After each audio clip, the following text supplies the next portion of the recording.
You like it? You like it? She likes it. Lynn Lemcall. Hi, Lynn. How are you? I'm good, thanks. How are you, Paul? How's my It home? was pretty good, I have to say. I'm impressed. That wasn't the first. That wasn't the first time you ever chanted. That's not. I'm actually a certified yoga instructor. In any case, how about that? But you're probably more certified than this certified instructor because you actually have books out there. You help people, and you're working it. I can't touch my toes. But the point is, you don't have to touch your toes if you are a good Not at all. instructor. You don't have. All you have to do is breathe. Pranayama. Is that right? What do you think? You What do you know think what? about breathing? You're doing this interview for me. Yes, I often tell people the difference between yoga and exercise in the gym is the breath. It's how you utilize your breath. And often people will retort, well, I'm always breathing. I breathe when I'm exercising. It's, yes, you are, but you're not doing mindful breathing. Mindful breathing is actually powering all of your actions, all of your movement through your breath. And it makes a world of difference. You need to close your eyes to do that. Not at all. So how do you? Sometimes it's a good idea to do it because it closes out uh, meaningless distractions, but absolutely not necessary. You know my friends? No. Yes, yes, I do. They're the same as mine, and I close my eyes a lot. Yeah, I try to close my ears. I carry around these earplugs in case I get hang out with them. So tell me about your career, and then we're going to talk about full body warm-ups, joint roll, beginning routines. Did you write a book? What did you do? I did write a book. Here's my book, Chair Yoga for Seniors. Wait a second, I got that book. So tell me about the book. What's in there? Okay, what is in here? I was actually asked to write the book by a publishing company named Skyhorse. I didn't actually intend to write a book. It wasn't on my list of things to do last year. But this company, I spent 40 years, almost 40 years in advertising. Oh no! I was a magazine publisher for years. Oh, are you nuts? All right, go on. I was nuts. I know. I have an advertising agency. I know. I've had 135. I love it. So that's why when I retired from advertising, I pivoted to teaching yoga. I had gotten my certification years before. I got it while I was still traveling the country as publisher of, at the time, Ladies Home Journal magazine. Ladies Home Journal? It doesn't even exist anymore. Yeah, but come on. We're not talking, shabby little... No, not shabby at all. This girl is prime time. So after I retired from advertising, I decided that the thing that I love to do the most, and there were many things that I love to do, was actually practice yoga. But then I decided, you know what? You know that teaching certification I got about 12 years before? I think I'm going to dust that off. I had never used it. I never taught. But I decided that what I wanted to do, I wanted to specialize, and I wanted to specialize with seniors. I love old people. I'm not even sure why. I think it was the culture I grew up in. But you're not old. You're not even a senior. No. Oh, I'm a senior. I'm not a senior. I'm a senior. But I grew up in a household, in a home with, my parents were Italian, and Italians traditionally, kind of like the Chinese, very reverential to older people, very significant, like respect for the elderly. And I always just enjoyed my grandparents. I liked their friends. So I decided that I was going to specialize in some kind of a yoga practice for seniors. Nice. And at that time, 7 years ago, what was emerging and continues to be the #1 growing segment of yoga is chair yoga. For all the obvious reasons. And in case they're not obvious, let me tell you what they are. When you're older, you often typically are very afraid of falling. Everyone is telling you, don't fall. Do things to not fall. Be careful. Make sure you don't fall. We've gotten this unbelievable fear of falling. Good reason, because most people over 65, when they have a fall, they often don't really ever fully recover from it. So chair yoga is the opportunity to have a yoga practice, which is enormously beneficial, but to do it while you're in a chair. So all of the fear factor is removed of falling. There's a comfort, there's a sense of security. And so that's what I pursued. So I went for additional training, and I found this woman, her name was Lakshmi Volker. I thought she was Indian, but she was a nice Jewish lady from Long Island. But she was given this Indian. That's a different name. The Lakshmi is a new name. But go La- on. I know this story. Every guru I talk to is from Brooklyn, and their last name is Schwartz. But go ahead. Absolutely. So Lakshmi, that was her given name. Lakshmi's a very famous Indian. Yes, right? And she was given that name. But she, as the preeminent chair yoga teacher to teachers. So I took her course. I studied with her, and then I was ready to go at age 62. So I had to find clients. I had to find someplace to do this. So luckily, I happened upon a place in New York City called the Lenox Hill Neighborhood House. And they have a day program for dementia patients. And they were looking for a volunteer to come in and conduct chair yoga classes. I was thrilled to have that opportunity. I still do it. I do it online now 3 days a week because the center is closed down. And I learned amazing things about teaching chair yoga to seniors from people with dementia. It was as if I was taking a very expensive master's program at Stanford to work with these people. I had to learn how to communicate with other than words, just with my physicality, and to be able to express and communicate things for people to do who maybe were not understanding at all what I was talking about. So that's how I got my start. And then I created a website, and I thought, okay, you have been in marketing and advertising for 40 years. Come on, girl, you know how to do this.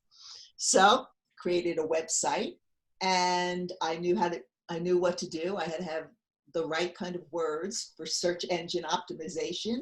All of a sudden I started getting outreach, and I developed a pretty thriving in-home chair yoga practice. So go into people's homes and create a very personalized program and work with people that way. And it's been so wildly gratifying because my goal is I love it when I walk into a home and I have a client who has never exercised before, really not interested.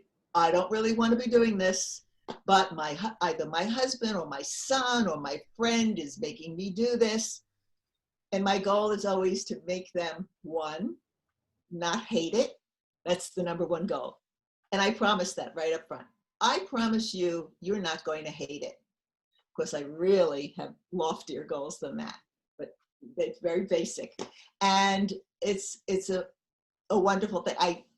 I've only had one failure, one person who did not like it and did not want to do it anymore. But I got people by either playing Frank Sinatra songs throughout the whole practice. One gentleman, all he wanted to do was to listen to Tosca. We listened to Tosca. Anything that makes you want to do this, that's what. The one person, did they like lie down on the floor and you said that's a no-no? Wait, I have a mat here. Oh, I have a mat here. You're fired. Get up on the chair or you're out. It wasn't that bad, but it was. Or they stood up during the class. No, it was kind of like, why am I doing this? Why am I doing this? I don't want to do this. I'm sure. But the book gave me an opportunity to communicate my way, my style. And my style it's about simplicity, clarity, enjoying yourself while doing something that's really good for both your body and your mind. And that's what the book is about. The book is I have 3 programs in the book. I have a beginner, intermediate, and advanced. each of those 3 programs have a 20-minute session and a 30-minute session. So you can start right from scratch, right from the beginning, the beginner 20-minute. You could jump into the intermediate, or go all the way to the advanced, which is not likely for anyone picking up this book. You're probably starting at the beginning. But I wrote it in a way that if you like the first part, the beginner, you're probably going to keep on going. And I kind of pull you along gently and with humor, with encouragement. And my goal is to get you to the intermediate where you're using light weights to build up some strength, and then I actually have the nerve in my last chapter to take a reader all the way to healthy living. And healthy living includes good nutrition, ideally Mediterranean diet. I talk about volunteerism, how when you volunteer, what you get back is so much greater than what you're giving. I use an example of an uncle of mine who, up until he was 95, was going to a VA hospital 3 times a week, all day volunteering. Volunteering isn't just for younger people. And then I talk about community, which we all know, and how critical community is for one's well-being.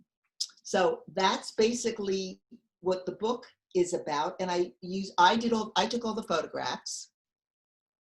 And what I chose to do was to do men and women over 60.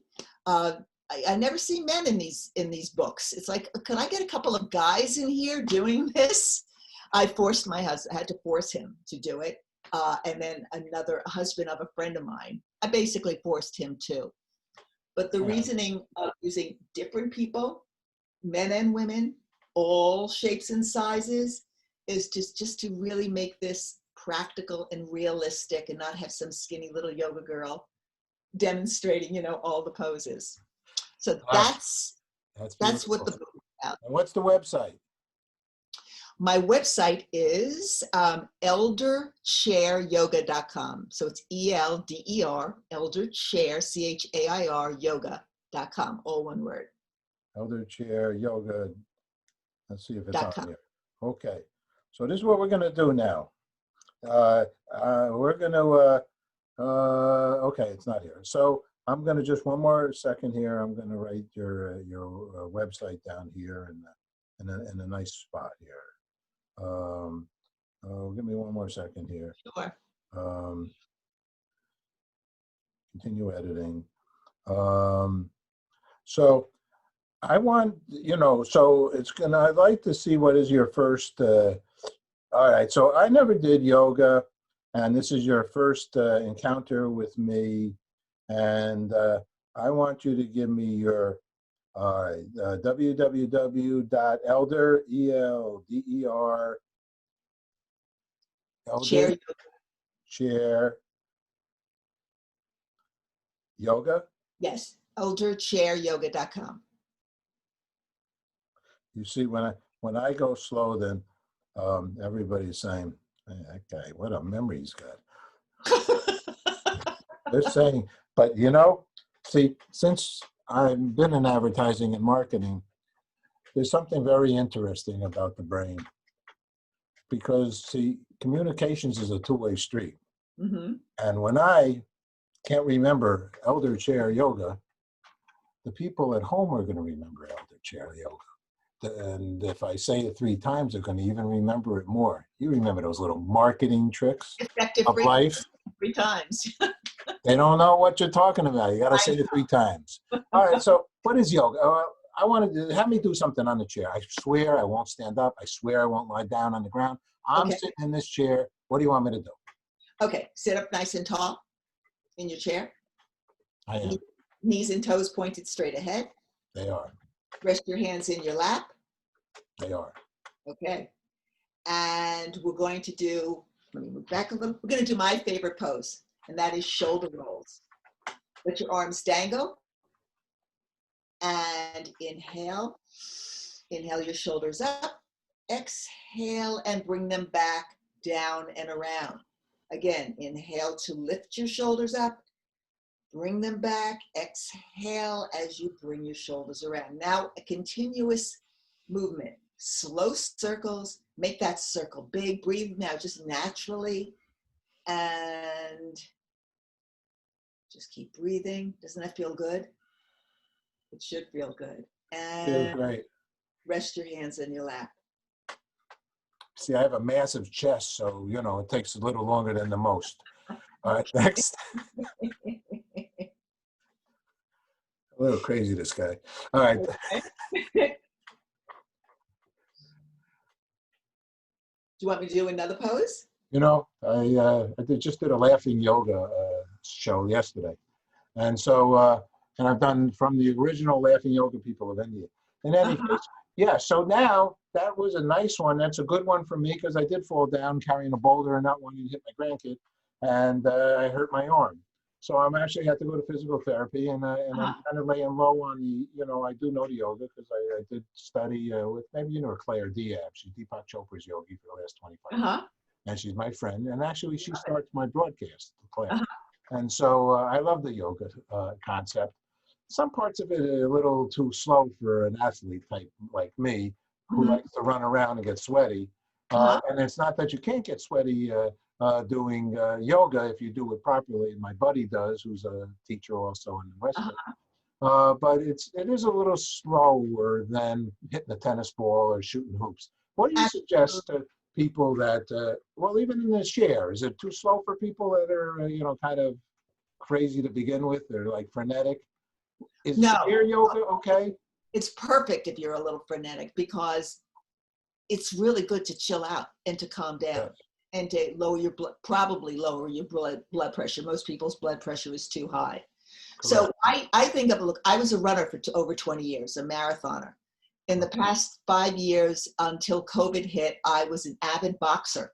I boxed 4 days a week at a boxing gym. And let me just say that you get really sweaty at a boxing gym. So I never tried to have my yoga practice replace any of my like high intensity cardio work. I did spinning for a while, it bored the hell out of me. But between running and boxing, loved those sports. Yoga was always a wonderful complement to them. So I never asked yoga to give me the same feeling results as what my high intensity work did. Yoga is about calming your body down, becoming more flexible. Flexibility begets mobility. Mobility allows you to, especially as you age, allows you to have a much higher functioning physical existence. And the serenity factor, I don't like to oversell it because if you're not into it, you haven't experienced it before, you may think it's really like kind of wacky and too out there and too Eastern. So I really kind of downplay that. And what usually happens when I work with someone enough, they start to tell me that they're feeling more serene, more relaxed. And then I talk a little bit about, then I feel I have the kind of the license to really talk about the power of yoga on one's just mental welfare and mental being. I had a teacher 30 years ago who used to talk about taking your yoga off the mat, meaning what you learn in yoga, bring it to your everyday life. So when you're in a very stressful pose and you have to hold it and you have to look for equanimity in a pose, think about when you're not practicing and you're out in a stressful, say, dialogue with someone at work or in your family. You're starting to breathe and think about the equanimity that you're able to achieve in a difficult situation. So that's with seniors who probably have never exercised before or cannot exercise anymore the way they might used to because of aging and illness and physical problems. What I like to do is just to introduce the body to oneself. It's like, okay, hello body, like hello ball. It's just a matter of becoming more physically aware, more mobile, more flexible, and that's when I introduce weights to build some strength. So flexibility, mobility, and strength, these are the three deliverables that I have for my clients, either in person or through my book. Om Shanti Om. I'm going to ask you one last question, Okay. because we're into the World Peace Day activities for the International Day of Peace, United Nations Day. And we usually have a concert in Times Square, Central Park, and it's kind of thing all over the world on September 21st. This year, we didn't pull it off. So I've asked thousands of people. I've done thousands of interviews. I've been doing this 22 years. I asked them, what does peace mean to them? So Lynn, what does peace mean to you? Peace means to be able to breathe comfortably and freely, and to be able to connect and communicate with people around you, whether you know them or not, but just to feel the human connection wherever and wherever and whenever, in a coffee shop, on a bus stop, or with a family member, to be able to feel the ability to connect on a human level. That's what peace is to me. Okay, I'm going to go lie down in the best pose well, you can wait a second. You can't end the session here on the chair. So the most relaxing pose at the end of a yoga session is what's it called? Shivanasta. Awesome. Right? And you lie down and you just kind of do nothing for a little bit. Right. And in closing, on a chair. Yes. What would be the final pose or the final suggestion that you give to a client? The final, and as you know, it's a little bit of an off-putting phrase because it's called either Shavasana or corpse pose. Right. I actually try to replicate a corpse pose by sinking a little bit away from the back of your chair. So to sit back in the chair, to like really relax. Not holding yourself nice and erect with, engaged core, but really relaxed, hands, kind of a wide stance with your feet, hands resting in your lap, closing your eyes, breathing slowly and mindfully, and to do that for about 3 minutes. And that is a perfect way to end a practice. And to really— How long? You said what, 5 years you said to do that? How long? You know what? 5 years if you have the time, or 3 minutes. One or the other. One of the other. These days, a lot of people have the time. It's all right. I'll do it for 5 years. Whatever. Oh, let's hope not. Thanks, Lynn. Nice to talk to you. Take care. Thanks, Paul. You All too. right, bye-bye.